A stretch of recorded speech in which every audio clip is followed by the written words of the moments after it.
Okay, ready? Chronicles of Narnia. We're in book 1, The Magician's Nephew. And we are in chapter 9, The Founding of Narnia. Can you see that? Okay. Remember that they've just arrived in a different world and trying to get the witch out of London. And there is a lion singing. He sang the stars and he sang the sun into existence, and when the sun came up, they could see it was a lion.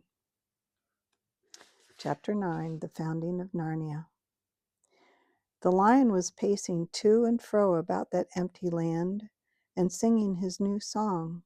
It was softer and more lilting than the song by which he had called up the stars and the sun, a gentle, rippling music. And as he walked and sang, the valley grew green with grass. It spread out from the lion like a pool. It ran up the sides of the little hills like a wave. In a few minutes it was creeping up the lower slopes of the distant mountains, making that young world every moment softer. The light wind could now be heard ruffling the grass. Soon there were other things besides grass. The higher slopes grew dark with heather. Patches of rougher and more bristling green appeared in the valley. Diggory did not know what they were until one began coming up quite close to him. It was a little spiky thing that threw out dozens of arms and covered those arms with green and grew larger at the rate of an inch about every 2 seconds. There were dozens of these things all around him now. When they were nearly as tall as himself, he saw what they were. "Trees!" he exclaimed. The nuisance of it, as Polly said afterwards, was that you weren't left in peace to watch it all. Just as Diggory said "trees," he had to jump because Uncle Andrew had sidled up to him again and was going to pick his pocket.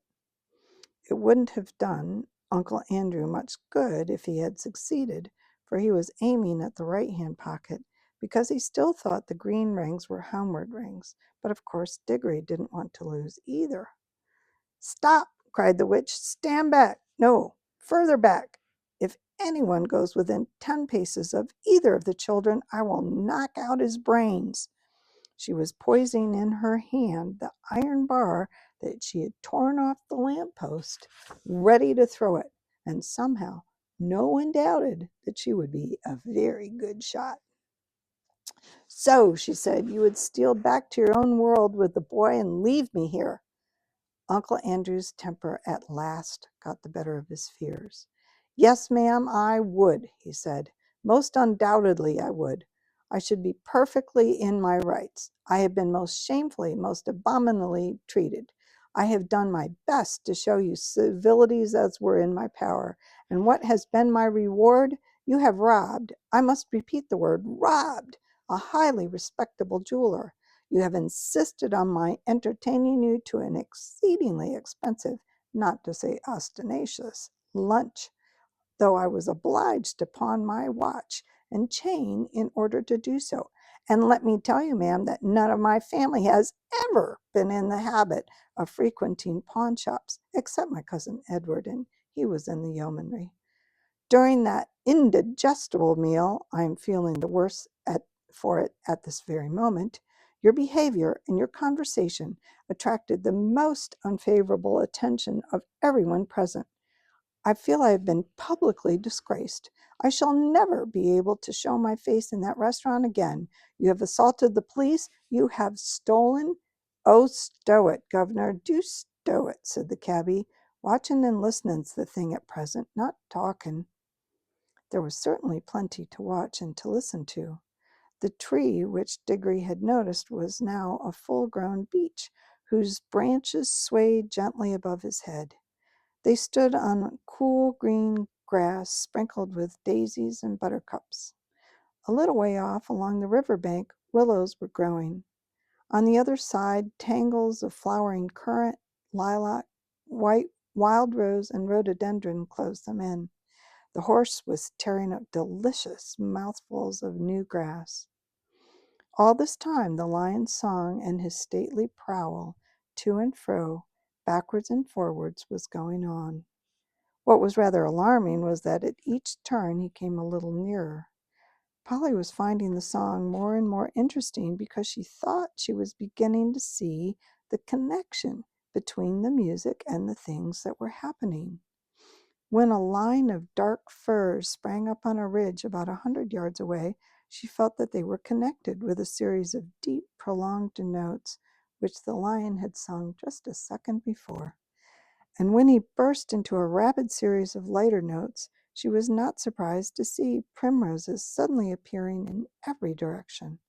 Thus, with an unspeakable thrill, she felt quite certain that all the things were coming, as she said, out of the lion's head. When you listened to his song, you heard the things he was making up. When you looked around you, you saw them. This was so exciting that she had no time to be afraid, but Diggory and the cabby could not help feeling a bit nervous, as each turn of the lion's walk brought him nearer. As for Uncle Andrew, his teeth were chattering, but his knees were shaking so that he could not run away. Suddenly, the witch stepped boldly out towards the lion. It was coming on, always singing with a slow, heavy pace. It was only 12 yards away. She raised her arm and flung the iron bar straight at its head. Nobody, least of all Jadis, could have missed at that range. The bar struck the lion fair between the eyes. It glanced off and fell with a thud in the grass. The lion came on. Its walk was neither slower nor faster than before. You could not tell whether it even knew it had been hit. Though its soft pads made no noise, you could feel the earth shake beneath that weight.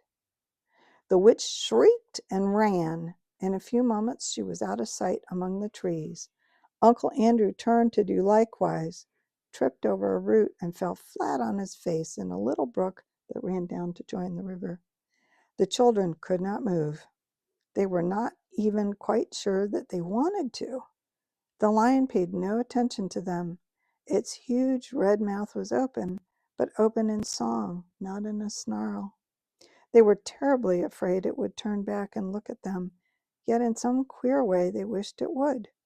But for all the notice it took of them, they might as well have been invisible and unsmellable. When it had passed them and gone a few paces further, it turned, passed them again, and continued its march eastward. Uncle Diggory, coughing and spluttering, picked himself up. "Now, Diggory," he said, we've got rid of that woman, and the brute of a lion is gone. Give me your hand and put on your wing at once." "Keep off," said Diggory, backing away from him. "Keep clear of him, Polly. Come over here beside me. Now, I warn you, Uncle Andrew, don't come one step nearer. We'll just vanish." "Do what you're told to do this minute, sir," said Uncle Andrew.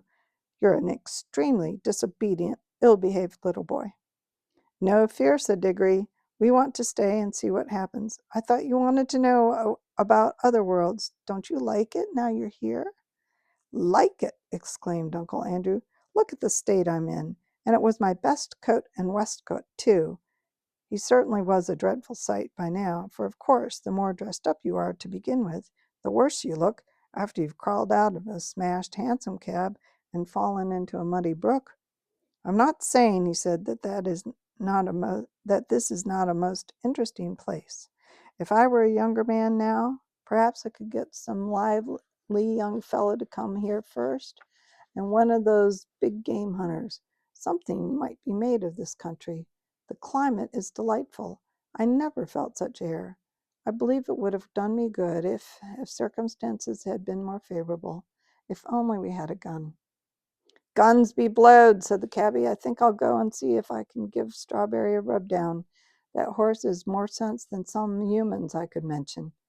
He walked back to Strawberry and began making the hissing noises that grooms make. "Do you think that lion could be killed by a gun?" asked Diggory. He didn't mind the iron bar much. "With all her faults," said Uncle Andrew, "that's a plucky gal, my boy. It was a spirited thing to do." He rubbed his hands and cracked his knuckles as if he were once more forgetting how the witch had frightened him whenever she was really there. It was a wicked thing to do, said Polly. What harm had he done to her? Hello, what's that? Said Diggory.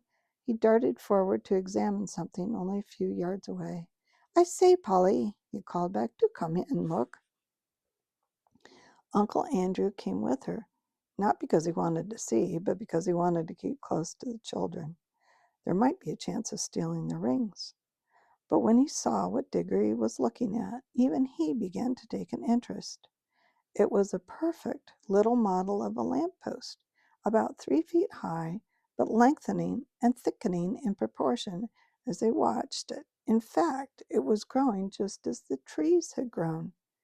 It's alive, too. I mean, it's lit, said Diggory, and so it was, though of course the brightness of the sun made the little flame in the lantern hard to see unless your shadow fell on it. Remarkable, most remarkable, muttered Uncle Andrew. Even I never dreamt of magic like this. We're in a world where everything, even a lamppost, comes to life and grows. Now I wonder what sort of seed a lamppost grows from. Don't you see, said Diggory, this is where the bar fell, the bar she tore off the lamppost at home. It sank into the ground, and now it's coming up as a young lamppost. But not so very young now. It was as tall as Diggory when he said this. That's it. Stupendous! Stupendous! Said Uncle Andrew, rubbing his hands harder than ever. Ho! They laughed at my magic. That fool of a sister of mine thinks I'm a lunatic. I wonder what they'll say now. I have discovered a world where everything is bursting with life and growth. Columbus, now they talk about Columbus, but it was what is America to this? The commercial possibilities of this country are unbounded.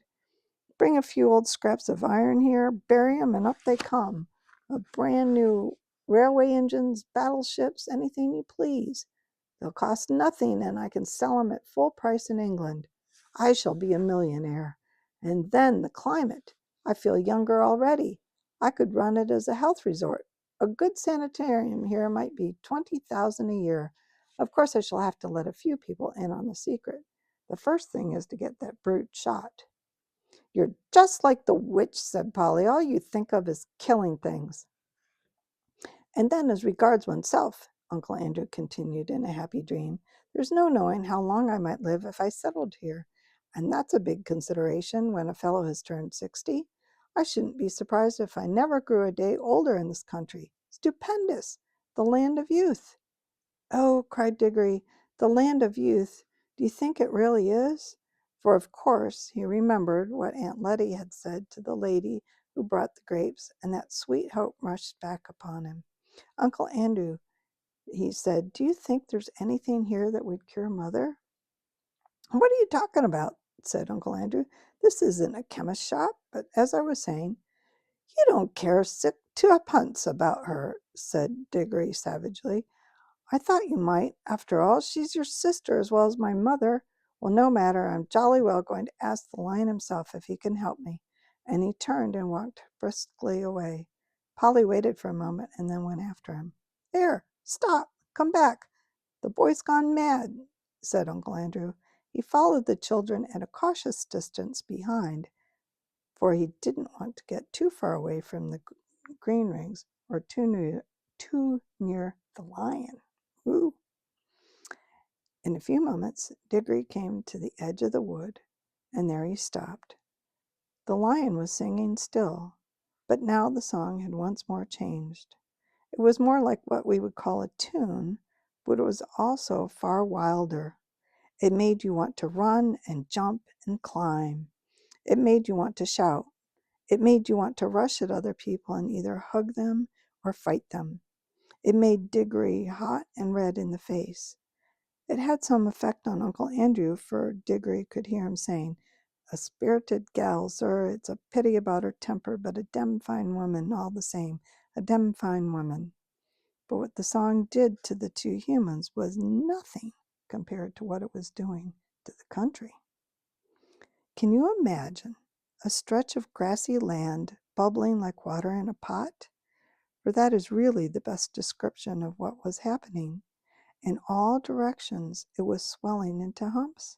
They were of different sizes, some no bigger than molehills, some as big as wheelbarrows, two the size of cottages.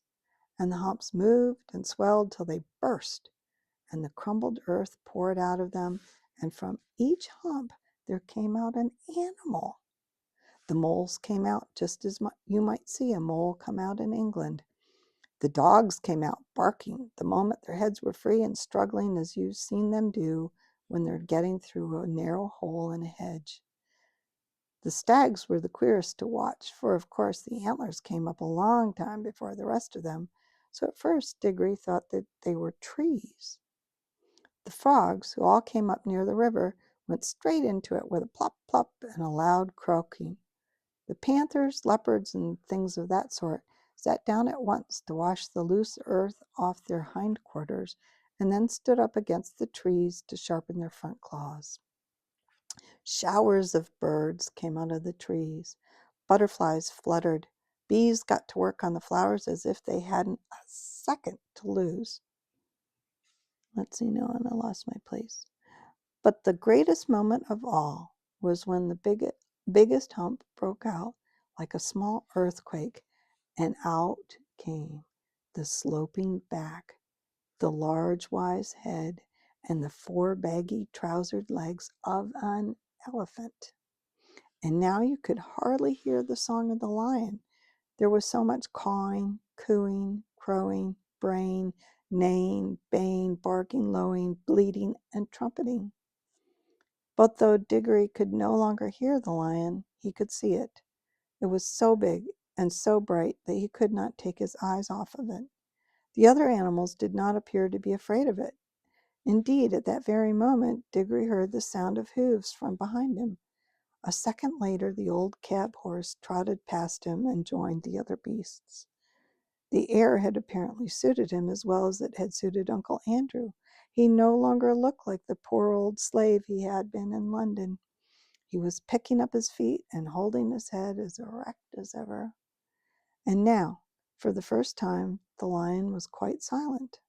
He was going to and fro among the animals, and every now and then he would go up to two of them, always two at a time, and touch their noses with his. He would touch two beavers among all the beavers, two leopards among all the leopards, one stag and one deer among all the deer, and leave the rest.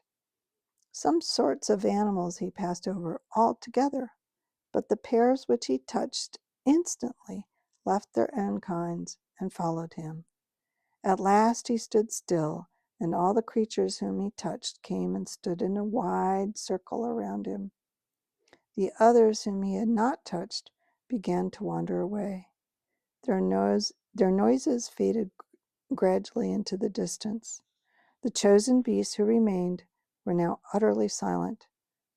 All their eyes are fixed intently upon the lion. The cat-like ones gave an occasional twitch of the tail, but otherwise all were still. For the first time that day, there was complete silence, except for the noise of running water. Diggory's heart beat wildly. He knew something very solemn was going to be done.